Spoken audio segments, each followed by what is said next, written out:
Bueno, A para todos, a nosotros, toda nuestra comunidad de organización integral, hoy tenemos nuestra masterclass del mes de abril, un tema muy interesante porque sabemos que en la actualidad estamos en mucho estrés y el bruxismo es una patología o un mal hábito. Hoy vamos a aclarar mucho realmente qué es el bruxismo y traemos a alguien que realmente conoce el tema y el que ha preparado este, este tema especial para todos nosotros. Entonces, de verdad, muy agradecida por el apoyo y me encanta la audiencia que tenemos en vivo y esperemos que todos los que nos están viendo ahora por YouTube también puedan hacer sus preguntas y, bueno, podremos responder. Y bueno, muchísimas gracias a la doctora Yolanda Lodeiro por haber aceptado la invitación. bueno, sí, tenemos esta noche, entonces, como le dijimos, a la doctora Yolanda Lodeiro. Ella es odontóloga en la Universidad Central de Venezuela con el posgrado de periodoncia en la Universidad Central de Venezuela. Tiene su posgrado en la Universidad de Concepción, Chile, en el área de implantología. Es diplomada en oclusión y disfunción y trastornos temporomandibulares en la Universidad de Concepción, Chile. Diplomada en docencia universitaria en la Universidad Central de Venezuela.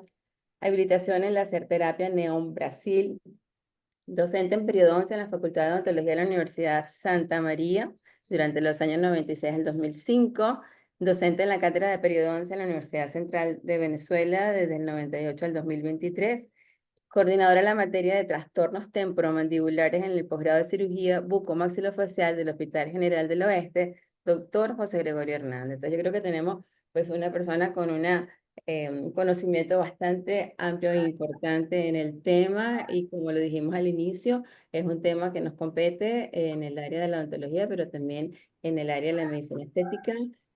Tenemos un gran acercamiento en relación a esta patología o lo que vamos a ver hoy que dice la evidencia científica. Así que sin quitarles más tiempo, le damos la bienvenida a la doctora Yolanda.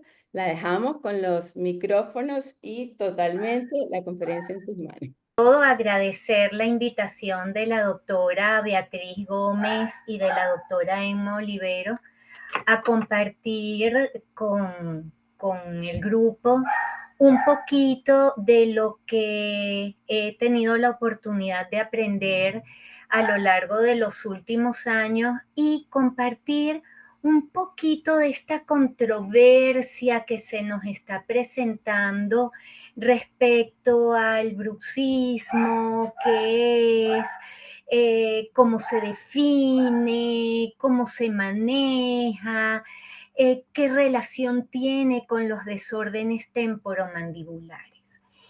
Y de verdad que es un tema que resulta bien interesante porque hoy por hoy se ha vuelto muy controversial y tiene mucha importancia tanto para los clínicos como para los investigadores en el área del sistema estomatognático, ya que está vinculado con condiciones dolorosas. Ajá, no me quiere, ahora sí. Ok. El término bruxismo se origina de la palabra griega brichein y fíjense que se traduce como moler y se entendió por muchísimos años como el crujir y rechinar de los dientes o el apretar los dientes sin un propósito funcional, o sea, sin que fuese para masticar, deglutir, hablar. Se menciona desde siempre, y aquí mostramos un artículo de 2011, que es bastante reciente, pero de muchos años atrás, que tiene una etiología multifactorial, es decir, son muchos los factores involucrados en el inicio del bruxismo. Pero hoy por hoy surgen muchas interrogantes. ¿Qué es el bruxismo? ¿Cómo se define? ¿Es una parafunción? ¿Es un hábito? ¿Una disfunción? ¿Es una patología? ¿Implica cambios en la magnitud, en la dirección, en la frecuencia y en la duración de las cargas masticatorias? La oclusión o específicamente las alteraciones oclusales que pudiésemos entender como maloclusiones juegan un papel importante en su aparición. Las restauraciones con volúmenes modificados pueden afectar la aparición del bruxismo. Condiciones como el estrés, depresión, ansiedad, es decir, factores psicológicos, lo influyen. ¿Cómo el bruxismo pudiese afectar dientes, periodonto, músculos o articulación temporomandibular? Y oímos hablar de varios tipos de bruxismo, bruxismo del sueño, de vigilia, que es un solo bruxismo, son varios, hay otros. Y hoy por hoy se oye mucho en redes sociales, no trate el bruxismo con placa. ¿Con qué lo tratamos? Con fisioterapia, con toxina botulínica, con terapia cognitiva, farmacoterapia, laserterapia o cualquier herramienta terapéutica que tengamos a mano. Pues vamos a hacer un breve paseo a través de los años para ver los cambios que ha experimentado la definición de bruxismo.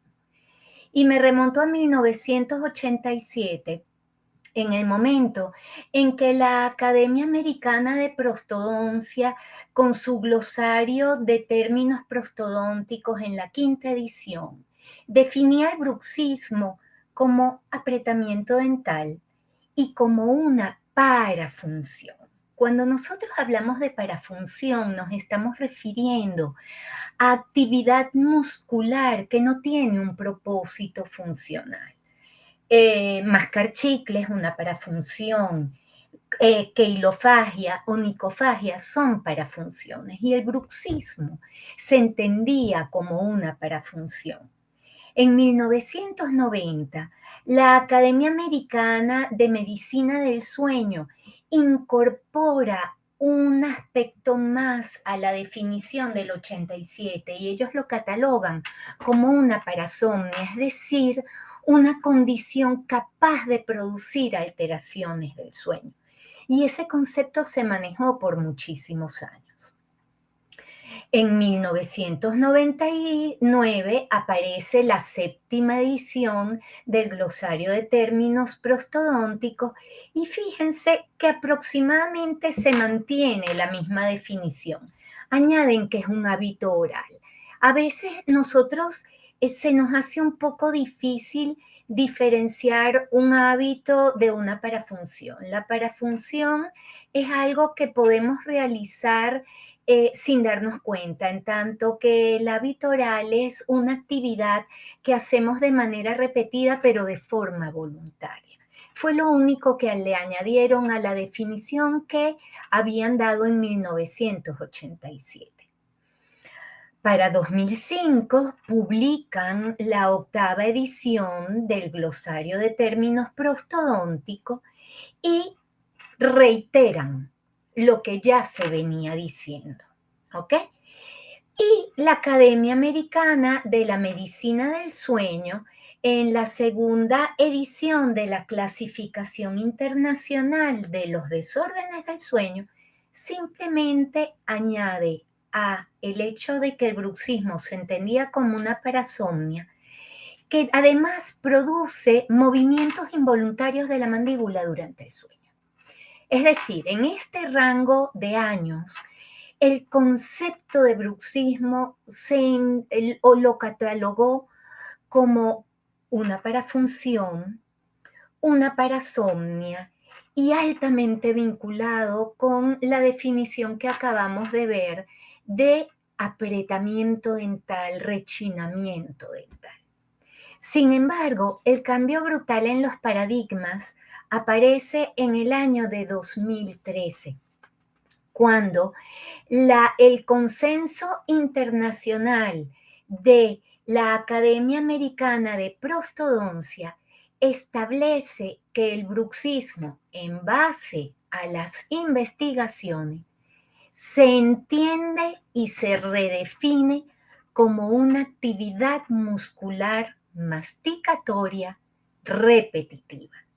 Fíjense que ya no hablamos de parafunción, ya no hablamos de hábito. es una actividad, un comportamiento. Eso comienza a generar un desbalance en el entender del bruxismo, porque si es una actividad muscular repetitiva, se puede entender como una patología. La investigación, entonces, nos lleva, y aquí les traje el abstract, el resumen de, de la definición del OBESO, que fue la del consenso de 2013, donde el grupo de expertos que hizo el cambio en la definición establece que se trata de una actividad muscular repetitiva, caracterizada por apretamiento de los dientes y también por desplazamiento y sobrecarga de la mandíbula. Ellos establecen que el bruxismo tiene dos manifestaciones circadianas, es decir, puede ocurrir durante el sueño y se catalogó como bruxismo del sueño, o puede ocurrir durante el despertar o la actividad y se caracteriza y se cataloga como bruxismo del día, ¿ok? Además, esta nueva clasificación incorporó una nomenclatura de tipo diagnóstico, un sistema de gradación diagnóstica que cataloga al bruxismo como posible, probable y definitivo. Y esta nueva terminología diagnóstica tiene valor principalmente para fines de investigación, porque ellos se daban cuenta que era difícil estandarizar los estudios debido a que la metodología era muy diversa. Cuando ellos hablan de bruxismo posible, se refieren a aquel bruxismo que es determinado por los síntomas que expresa el paciente. Es decir, se refiere al bruxismo automanifestado. El paciente que nos dice, yo siento que aprieto los dientes. El bruxismo probable se entiende como aquella condición donde el paciente, además de decirnos que siente que aprieta los dientes, tenemos la capacidad de ver signos clínicos, específicamente desgastes dentales y probablemente pequeñas fracturas o grietas en restauración. Y el bruxismo definitivo es aquel que se cataloga como el bruxismo establecido instrumentalmente a través de estudios de polisomnografía y electromiografía. Ahí ya no cabe duda de que se trata de una actividad muscular repetitiva. Y esto se hizo precisamente para tratar de homogeneizar los estudios y poder aclarar un poco más el concepto que se tiene de bruxismo. En 2014, la Academia Americana de la Medicina del Sueño sigue catalogando al bruxismo como una parasomnia, es decir, una condición capaz de alterar el sueño de los pacientes, ¿ok? Y mantiene los mismos conceptos que manejó para 2005. En 2018, perdón, me regreso a 2014, la Academia Americana de Medicina del Sueño publica su clasificación internacional de los desórdenes del sueño en la tercera edición. Y nos dice que se trata de una actividad músculo-mandibular repetitiva, es decir, coincide con la definición de 2013, ¿ok? Defiende también que se caracteriza por el apretamiento o el rechinamiento de los dientes y el empuje mandibular o el desplazamiento mandibular. Y defiende también que tiene dos manifestaciones circadianas, vigilia y sueño. Es decir, a partir de 2013 empezamos todos a coincidir en que se trata de un comportamiento. Habla de que el bruxismo del sueño induce trastornos del movimiento asociados con el sueño y como consecuencia eso puede producir desgaste dental, fracturas tanto a nivel de restauraciones como de diente, dolor dental, lesiones periodontales como trauma oclusal primario y o secundario, fatigas musculares y cefaleas. En 2018, nuevamente, la Academia Americana de Prostodoncia publica un nuevo consenso donde reitera que el bruxismo consiste en una actividad muscular repetitiva. Este consenso lo que buscaba era clarificar y determinar si la definición de 2013 estaba dentro de lo correcto una vez que se estableció el sistema de diagnóstico por gradientes para aplicar en la investigación y permitir la homogeneización de los estudios. Nuevamente, ya con estudios con criterios más coherentes, establecen que la duda era si se trataba de un desorden, es decir, de una condición que podía entenderse como patológica o un comportamiento. Y de una vez valoraron el sistema de clasificación diagnóstica. Este consenso además dio un resultado que cambió muchos de los criterios que como profesionales manejamos hasta ese momento, ya que ellos demuestran que el bruxismo es regulado a nivel central, no a nivel periférico, y con ello descartan la posibilidad de que las alteraciones oclusales sean las responsables del bruxismo, ya que él viene mediado por, valga la redundancia, mediadores químicos a nivel del sistema nervioso central. Además, reiteran que se trata de dos comportamientos separados. El bruxismo del sueño, que es la actividad muscular masticatoria repetitiva durante el sueño y que puede ser rítmica. De hecho, se habla de que podemos tener 5 minutos de sueño cada hora y media, o puede ser no rítmica, ¿ok? Y se establece que no es un trastorno del movimiento y que no es una parasomnia, ¿ok?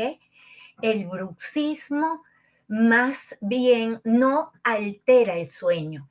El bruxismo puede producirse en ciertas etapas del sueño. El bruxismo de vigilia, por otro lado, también se entiende como una actividad muscular repetitiva durante la vigilia, donde va a haber contacto dental repetitivo o sostenido y que puede inducir el desplazamiento mandibular. Y ambas definiciones especifican que se produce en individuos por lo demás sanos, es decir, el bruxismo no es una condición que se asocie a otras enfermedades, ¿ok? O sea, son actividades musculares que podemos realizar durante el sueño o durante la vigilia en individuos saludables mediados a nivel central. Además, el consenso de 2018 nos plantea un aspecto que nunca habíamos visualizado del bruxismo. Y es que el bruxismo, por el hecho de ser una actividad muscular repetitiva, pues también puede actuar como un factor protector. Y eso se ha demostrado. ¿Y cómo puede actuar o en qué condiciones puede actuar como un factor protector? En aquellas condiciones en las que la permeabilidad de la vía aérea superior está alterada, la actividad muscular repetitiva de los músculos masticatorios puede inducir un desplazamiento anterior de la mandíbula, un desplazamiento anterior de la mandíbula. Y por tanto, eso puede aumentar el espacio de la vía aérea superior, evitando o controlando las situaciones de apnea, los episodios, de apnea del sueño. Y por otro lado, la contracción muscular, la actividad muscular repetitiva, induce una mayor secreción salival, lo que contribuye a evitar los efectos de la xerostomía y de la erosión dental por reflujo. Es decir, que el bruxismo deja de entenderse como una condición dañina, como un desorden, y se empieza a asimilar como un comportamiento que puede tener un efecto que vamos a ir analizando muy rápidamente en unos minutos, que no sea tan positivo, pero también puede tener un efecto positivo en condiciones respiratorias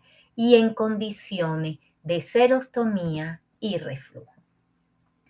En 2022, la Academia Americana de Prostodoncia nuevamente reitera el hecho de que el bruxismo del sueño es una actividad vinculada con ciertas etapas del sueño. De hecho, la investigación ha demostrado que la investigación con polisomnografía, que la actividad muscular masticatoria repetida suele producirse en la fase 2 y 3, principalmente en la fase 3 del sueño, que es la etapa de transición hacia el sueño profundo. Se ha visto que en la fase 4 y en la fase 5 no se produce actividad muscular involuntaria. Este es uno de los aspectos que probablemente sea el responsable de la controversia en cuanto al hecho de si existía o no el bruxismo del sueño, ya que muchos estudios se basaron en el análisis de la fase 4 y 5 del sueño y decían que no existía el bruxismo del sueño, pero era precisamente porque la actividad muscular ocurre en la fase 3, es decir, en la transición. Por otro lado, este consenso de 2018 nos reitera y resalta que el bruxismo es un comportamiento, es una actividad, y definen como comportamiento aquella actividad de una persona que pueda observarse externamente. Y nosotros ya estamos capacitados y entrenados en visualizar pacientes o personas cercanas a nosotras que están contrayendo los maceteros y estamos haciendo diagnósticos sin haber conversado con el individuo, porque es un comportamiento que se observa externamente. Esto descarta por completo la concepción del bruxismo como trastorno o disfunción, entendiendo por disfunción un cambio en la manera de funcionar de un sistema. Cuando se produce la actividad muscular repetitiva, el sistema está funcionando como siempre. Lo único es que está funcionando más veces, de manera repetida. Y un trastorno es una patología que se puede generar de una disfunción o de una parafunción. Pues nada, el bruxismo es un comportamiento. Añadido a eso, también se ha catalogado al bruxismo como un factor de riesgo.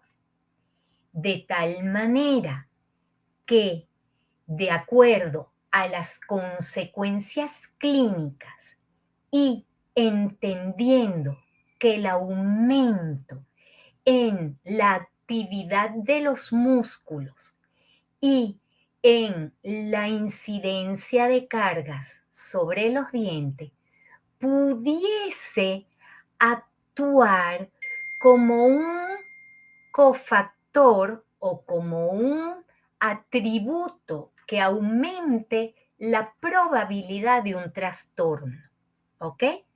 Pero que no lo garantiza. En ese sentido, podemos hablar del patobruxismo, es decir, del bruxismo como un factor de riesgo que se pudiese asociar a resultados negativos, ¿correcto? Pero también el bruxismo tiene una consecuencia clínica protectora y lo constituye en un atributo que aumenta la probabilidad de tener un efecto positivo. Y es ahí donde hablamos de normobruxismo como factor protector, ¿ok? Que fue lo que mencionamos en una lámina previa, donde puede ayudarnos a manejar la apnea del sueño, la erosión producto de reflujo, la erosión dental producto de reflujo y la serostomía, o puede actuar como un factor que no genera ningún tipo de modificación en el sistema, ¿ok? Entonces, simplemente entendemos bruxismo como una actividad muscular. Pero ¿de dónde viene la confusión? ¿De dónde viene la duda? ¿De dónde viene la controversia? Precisamente del posible vínculo entre bruxismo y desórdenes temporomandibulares. Ambas son condiciones que afectan al sistema estomatognático, ¿ok? O que se producen en el sistema estomatognático. Y cuando nosotros hablamos de desórdenes temporomandibulares, la literatura nos dice que se trata de un grupo heterogéneo de afecciones musculoesqueléticas y neuromusculares. Resaltemos el término afecciones, ¿ok? Que pueden afectar en forma y en funcionalidad a la articulación temporomandibular, al sistema neuromuscular y por supuesto a los componentes óseos. Entendamos cóndilo de la mandíbula y fosa mandibular. ¿Ok? Es una de las condiciones de dolor orofacial más comunes de origen no dental y la prevalencia tiene un rango, uno de los rangos más amplios de condiciones o de patologías en la literatura, ya que dependiendo del país, de la población, puede oscilar entre 15 y 72%, siendo su mayor incidencia en la edad productiva de la vida, es decir, entre los 20 y los 40, 50 años de edad. Fíjense que por otro lado la prevalencia del bruxismo suele ser mucho más restringida, del 22 al 31%, el del sueño, y el bruxismo de la vigilia del 9 al 15%. Y la literatura nos ha demostrado de manera clara y nítida que los desórdenes temporomandibulares son multifactoriales, es decir, son muchos los aspectos que pueden influir en la aparición de los desórdenes temporomandibulares. Y entre ellos se menciona el bruxismo como uno de los factores de riesgo. Pero recordemos la definición que acabamos de dar. Un factor de riesgo es una condición que aumenta la probabilidad de que una patología ocurra, pero no es causa-efecto. ¿Ok? Aquí les traje algunos artículos, hay muchísimos, les traje solo algunos de ellos, un poquito para ilustrar cuáles son los factores que hoy por hoy se consideran de importancia para la etiología de los desórdenes temporomandibulares. Los factores psicológicos están entre los primeros. Entendamos dentro de factores psicológicos, estrés, ansiedad, depresión. Y en este estudio en particular se habla de estrés postraumático en personas que han experimentado situaciones impactantes como pérdidas, eventos trascendentes, y el estudio señala que las condiciones de estrés postraumáticas más relacionadas con el dolor orofacial y la disfunción asociada a desórdenes temporomandibulares son las violaciones. Otra de las condiciones que hoy por hoy ha ganado importancia como factor etiológico de los desórdenes temporomandibulares son los trastornos del sueño. El sueño es un mecanismo reparador, es un mecanismo regenerador, es un mecanismo desintoxicador, pero el sueño profundo, cuando el paciente sufre de desórdenes del sueño, es decir, de alteraciones en la capacidad de cumplir los ciclos de sueño profundo, esos pacientes no logran que se produzca el mecanismo regenerador, reparador, desintoxicador, de nutrición, de estimulación del sistema inmunológico que debe producir. Y uno de los factores asociados con los desórdenes temporomandibulares es la hipoxia. En los pacientes que sufren de desórdenes del sueño, entendiendo por desorden del sueño o trastorno del sueño, la dificultad para conciliar el sueño profundo, la nutrición de las estructuras y en este caso particular de la musculatura e incluso de las estructuras articulares está disminuida y la hipoxia es uno de los factores que induce más contracción y alteración de la capacidad de respuesta de las estructuras. Por eso, hoy por hoy, las alteraciones del sueño son uno de los factores etiológicos que ha ganado importancia junto con el estrés y la que vamos a mencionar a continuación, que es las alteraciones en la postura como factores etiológicos de los desórdenes temporomandibulares.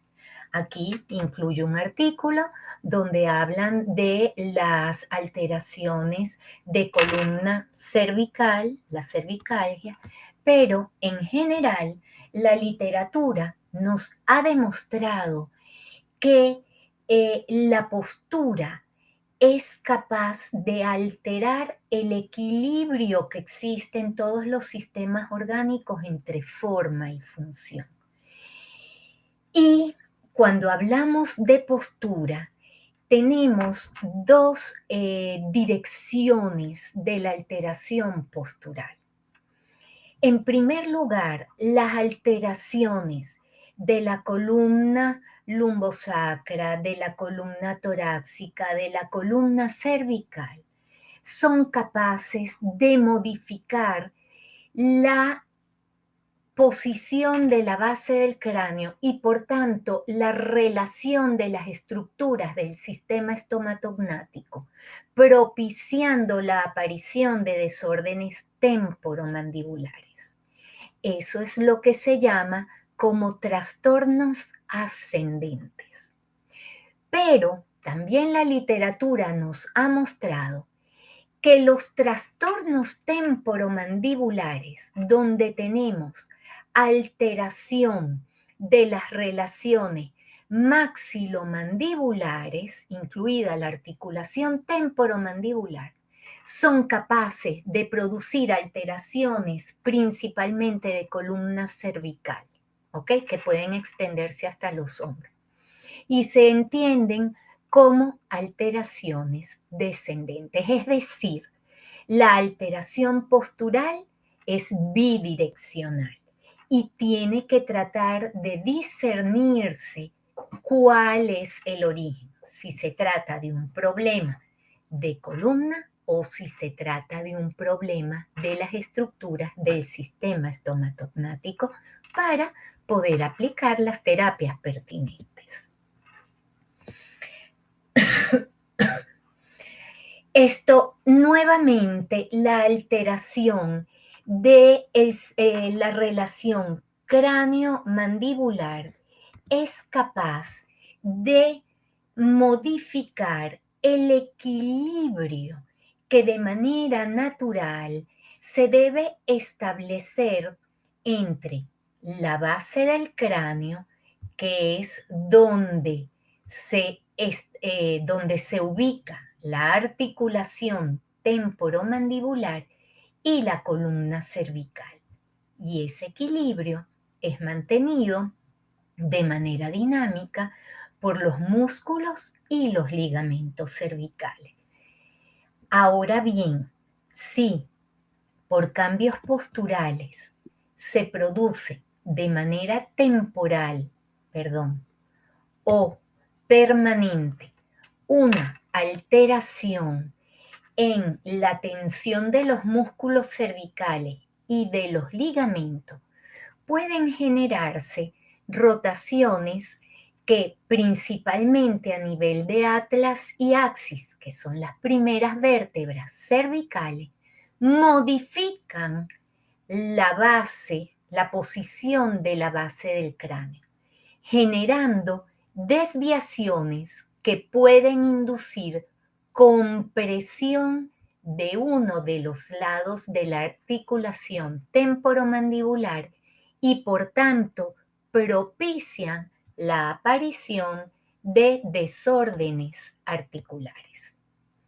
También la evidencia nos ha mostrado que la alteración dentoesqueletal, lo que conversábamos antes, que el problema puede ser descendente. Por una alteración dentoesqueletal, el paciente trata de compensar modificando la postura y genera un trastorno a nivel del componente de la columna vertebral. Por ejemplo, los pacientes clase 2 tienden a desplazar la mandíbula en sentido anterior para tratar de compensar la deficiencia, la diferencia maxilomandibular. Y en ese sentido pueden producir una hiperlordosis, en tanto que los pacientes clase 3 pueden tender a desplazar la mandíbula hacia atrás y se hacen más propensos a cifosis. Aquí mostramos una pacientita clase 2 donde podemos observar cómo ella proyecta la mandíbula en sentido anterior y la mandíbula está adelantada respecto al esternón como un mecanismo compensatorio.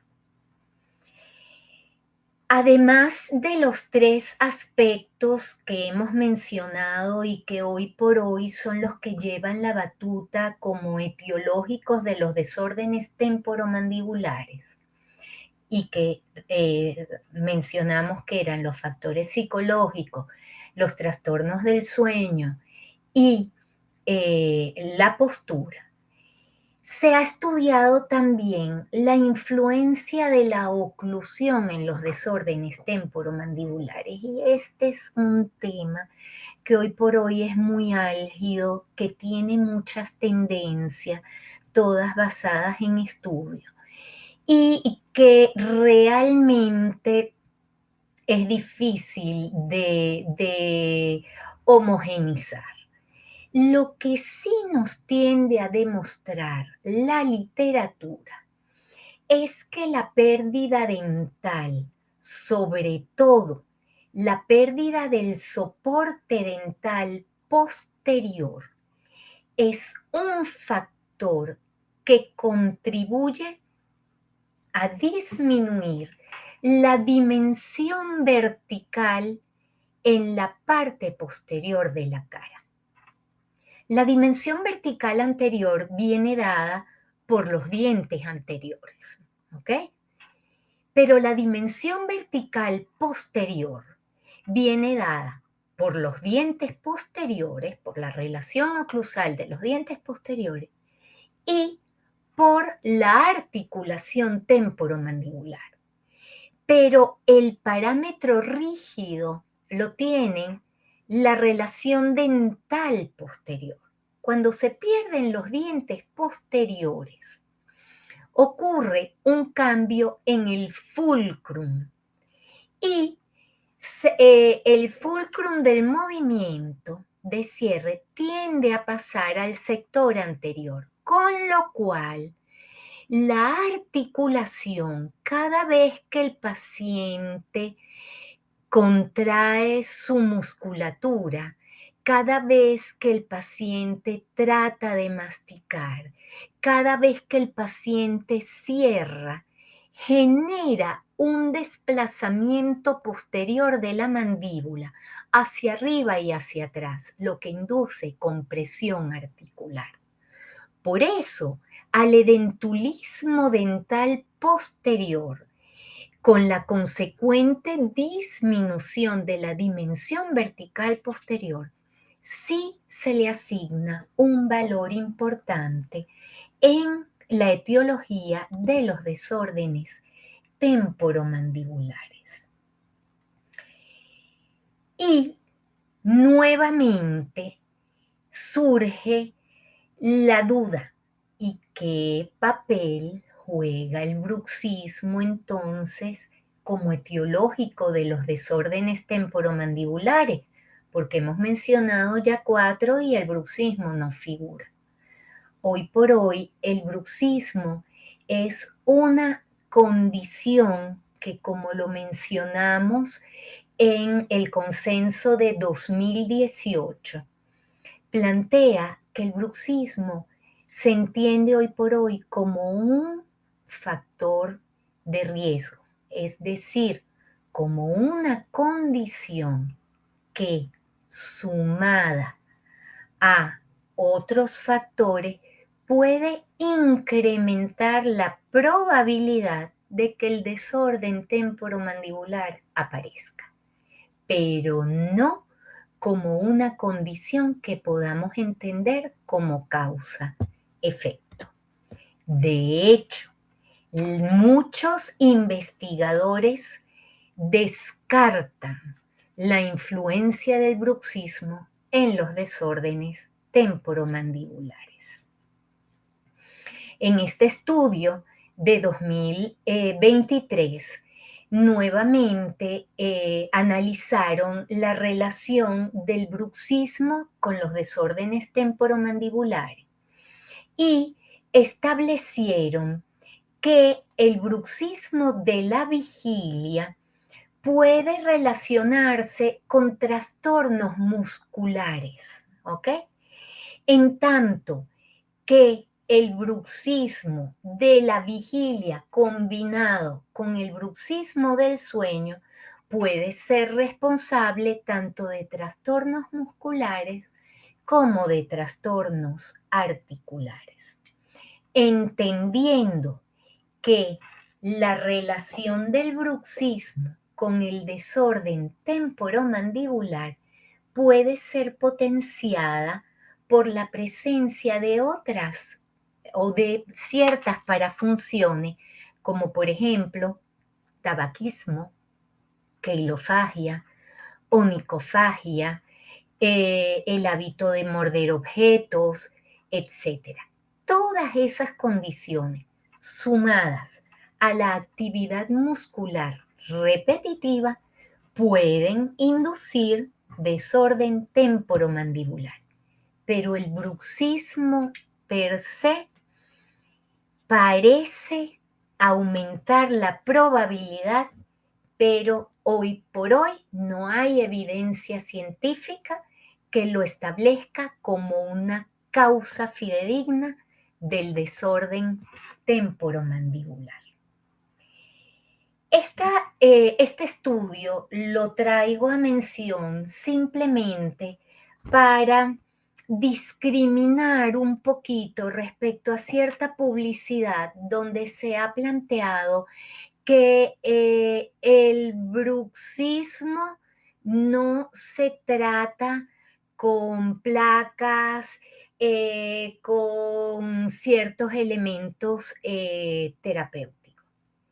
Si el bruxismo hoy por hoy es una actividad muscular repetitiva que puede tener un efecto nulo, un efecto positivo o que eventualmente puede producir un aumento en la probabilidad de aparición de una condición específicamente del desorden temporomandibular, el bruxismo no se trata. No hay que aplicar ninguna terapia al bruxismo. Si nos encontramos ante un patobruxismo que combinado con otros factores, los que hemos venido mencionando, propician la aparición de un desorden temporomandibular, el desorden temporomandibular es el que vamos a tratar, porque el desorden temporomandibular es la patología. El bruxismo no es patología. No se diagnostica, se puede establecer su existencia y por tanto no se trata. En conclusión de esta breve revisión y volviendo a las preguntas que nos hicimos al inicio de la conversación, el bruxismo no se cataloga como una parafunción, no se cataloga como un hábito porque no es voluntario, no es una alteración en la manera de funcionar del sistema y mucho menos es una patología. Sí puede determinar, mientras se produce la actividad muscular, un incremento en la magnitud, un cambio en la dirección un aumento en la frecuencia y en la duración de la carga interdental. ¿Ok? El bruxismo no tiene nada que ver con la oclusión ni con la maloclusión y tampoco es inducido por restauraciones, porque el bruxismo está mediado a nivel central. Eso es lo que nos dice hoy la literatura. Factores importantes para la aparición del bruxismo, los factores psicológicos, sí, de manera similar al desorden temporomandibular, juegan un papel importante en la actividad muscular repetitiva.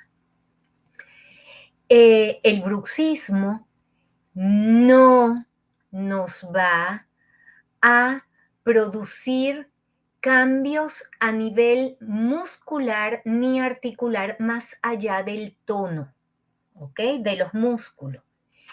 Puede vincularse con un periodonto más grueso, ¿ok? Compatible con una hiperactividad y puede inducir desgaste dental.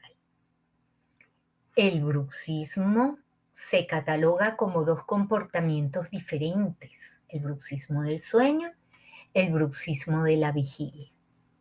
Y nuevamente reiterar que por ser un comportamiento, por ser una actividad, no se trata.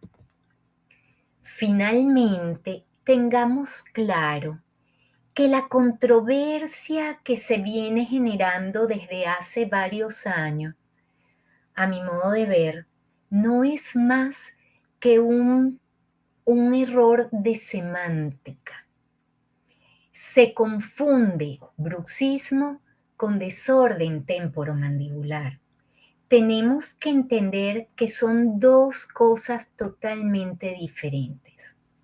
El bruxismo, la actividad muscular repetitiva, así como yo, que hoy soy bien repetitiva al respecto, y el desorden temporomandibular como una condición patológica que afecta a las estructuras del sistema estomatognático. Por tanto, si tenemos claro que el bruxismo únicamente es una actividad que eventualmente puede aumentar la probabilidad de aparición del desorden temporomandibular, ya no vamos a seguir teniendo dudas al respecto. Sin embargo, así como la literatura a partir de 2013 nos cambió los paradigmas, es muy probable que en adelante surjan nuevos paradigmas. Por eso la invitación es siempre a leer, a estudiar y a seguir tratando de entender los cambios que la investigación y el avance en la tecnología nos permiten tener en nuestra concepción de las patologías.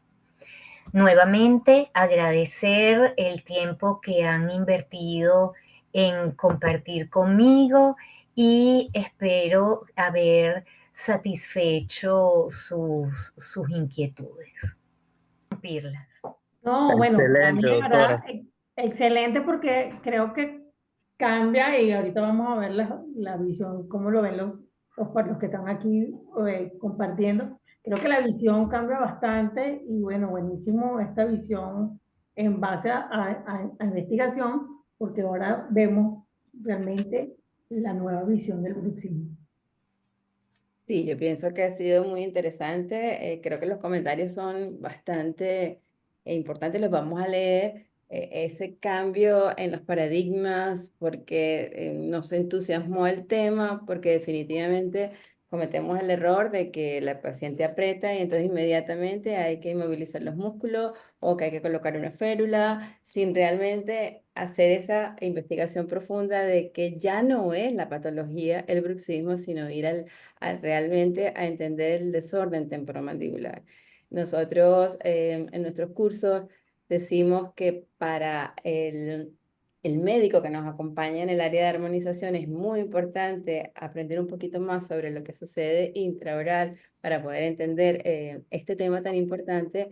es una oportunidad grandiosa de llamar al estudio, a la investigación y bueno, todo apoyado con base científica. De verdad estoy muy, muy contenta de la conferencia.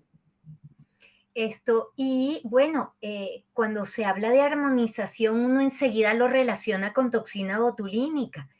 Y hoy por hoy, la toxina botulínica constituye una herramienta terapéutica en el tratamiento de los desórdenes temporomandibulares. Ahí sí es bien importante hacer un buen diagnóstico, determinar las estructuras involucradas para hacer una aplicación que realmente sea beneficiosa para el paciente en ese sentido. Es así. Bueno, por aquí hablan de que querían ver un artículo del bruxismo y los problemas craneofaciales. Pudiéramos, bueno, también enviarlo. Ajá. Excelente, doctora, de parte de todos. Se trata entonces de controlar o tratar el bruxismo a partir de la terapéutica al sistema nervioso central. No se trata el bruxismo. El bruxismo es una actividad repetitiva. Es algo similar a cuando vamos al gimnasio, solo que lo hacemos de manera inconsciente y sí, está inducido por el estrés, la ansiedad, las condiciones psicológicas que inducen la liberación de mediadores químicos que propician la contracción muscular. Pero no se trata porque ese bruxismo más bien puede tener efectos positivos. Solo cuando hay efectos negativos es que aplicamos tratamiento. Y cuando hay efectos negativos ya no hablamos de bruxismo, sino de desorden temporomandibular, porque hay signos y síntomas de patología. Esa es la diferencia. Una pregunta interesante. ¿Podemos hablar de bruxismo sin contacto dentario? ¿Solo hiperactividad muscular? No, si la persona que pregunta eh, recuerda las definiciones de los dos consensos, en los dos consensos se habla de contacto dental, producido, claro, por la contracción muscular. Incluso recordemos que cuando hablamos de la clasificación por gradientes, se hablaba de posible, probable y definitivo. El posible es el autorreferido por el paciente, el probable es el que nos da una manifestación clínica. ¿Y cuál es la manifestación clínica? El pequeño desgaste dental y eventualmente una fractura de restauración. O sea, es imposible pensar que si hay una actividad muscular de los músculos elevadores no va a haber contacto dental. Sí hay contacto dental, pero no necesariamente es dañino. Excelente. La doctora Yolanda, excelente conferencia, excelente conferencia. Nos cambia el concepto de su forma y enfoque, dice la doctora Yolanda Olmos de Malavé. Excelente, doctora. La evolución del término ha tenido un avance importante desde el año 98 hasta la última revisión. Valiosa información. Y creo que Gracias. sí, creo que todos estamos muy, muy contentos de la información y bueno, nos invitas a seguir preparándonos y entendiendo cada día más todos estos conceptos, ¿no? Es que yo creo que eso aplica a todas las áreas del saber. Todos tenemos que estar siempre informándonos. ¿No? Y además que actualmente los pacientes están en un nivel de estrés tan alto y bueno, de repente cometemos el error de que diagnosticamos que todos los pacientes tienen bruxismo y ya sabemos que no todo apretamiento es bruxismo. Entonces ahora obviamente va a cambiar o tenemos que profundizar un poco más a la hora del diagnóstico para saber realmente el tratamiento adecuado. Y muchas veces, bueno, tiene bruxismo, toxina en la primera sesión, sin contar que ya tenemos que saber que esa no es la primera opción. Eso se aplica para desórdenes temporomandibulares. Al bruxismo lo dejamos quietecito, a menos que sí, que determinemos que está produciendo daños, entonces, pero si ya está produciendo daños, ya es patología, ya ahí es desorden temporomandibular y ahí se aplica la terapia pertinente.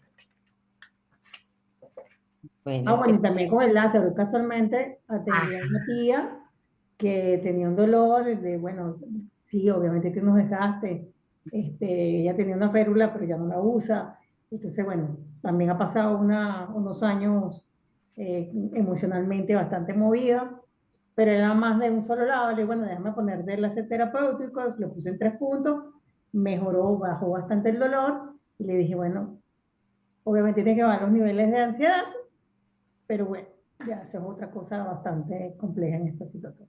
Es que es así, la terapia láser, que hoy día el láser ya es una especialidad, ya va más allá de una terapia. Pero la terapia láser para manejo del dolor es una herramienta maravillosa. Y quería añadir un comentario. Dice, que hoy por hoy el concepto holístico del desorden temporomandibular, un poco relacionado con lo que está comentando la doctora Emma, nos obliga a dirigirnos a las causas. Los odontólogos como tratantes realmente atendemos las consecuencias, pero la labor es identificar las causas y orientar al paciente en la resolución de esas causas. Por eso, así como en uno de los artículos nos decía que el desorden temporomandibular es multifactorial, es también multidisciplinario, tiene que tratarse en conjunto, médico, psicólogo, odontólogo, fisioterapeuta, endocrinos. Hay muchos desórdenes de origen endocrino, desórdenes temporomandibulares de origen endocrino. O sea, son muchas las disciplinas que tienen que participar en el desorden temporomandibular. Pero lo que no, o sea, la intención de la conversación es que no confundamos desorden temporomandibular con bruxismo. El bruxismo no es patología. Puede aumentar el riesgo, pero per se no es patología. Están preguntando, muchas gracias, doctora Yolanda, excelente conferencia. ¿Realizará pronto algún curso acerca de la TEME? Sí. Un grupo de colegas muy gentilmente me están invitando a dictar un curso teórico práctico sobre bruxismo y desórdenes temporomandibulares para identificarlos y bueno, para tener un poquito más claro ese tema. La verdad va a ser a finales de mayo. Esto lo publicaré en redes sociales y se lo haré llegar a ustedes para que ustedes informen al grupo que se incorporó, y con muchísimo gusto serán recibidos con mucho cariño para compartir un poquito entre todos. Replicaremos la información para todos. Bueno, de verdad, nuevamente, súper agradecida a todos los que nos acompañaron en vivo y que están haciendo sus preguntas. De verdad que bueno, eso quiere decir que este tema de verdad es de gran importancia. Y bueno, los que nos están viendo por YouTube, chévere, porque nos están respaldando también. Pueden hacer sus comentarios y se le hacemos llegar las dudas a la doctora y ella obviamente va a dar la respuesta. Y de verdad, mil gracias a todos los que han participado esta noche tan maravillosa. muchísimas gracias a todos, muchísimas gracias a la doctora Yolanda por habernos acompañado, por la confianza en Armonización Integral. Y bueno, nos vemos entonces el primer lunes de mayo con el próximo tema. Si alguien está interesado, con gusto, por favor, háganos llegar para nosotros desarrollar temas que sean de todo interés. Entonces, bueno, A la será. autora que estaba interesada en el artículo, que nos escriban armonización integral para que la doctora Yolanda nos haga llegar y nosotros se lo hacemos llegar. Bueno, Mi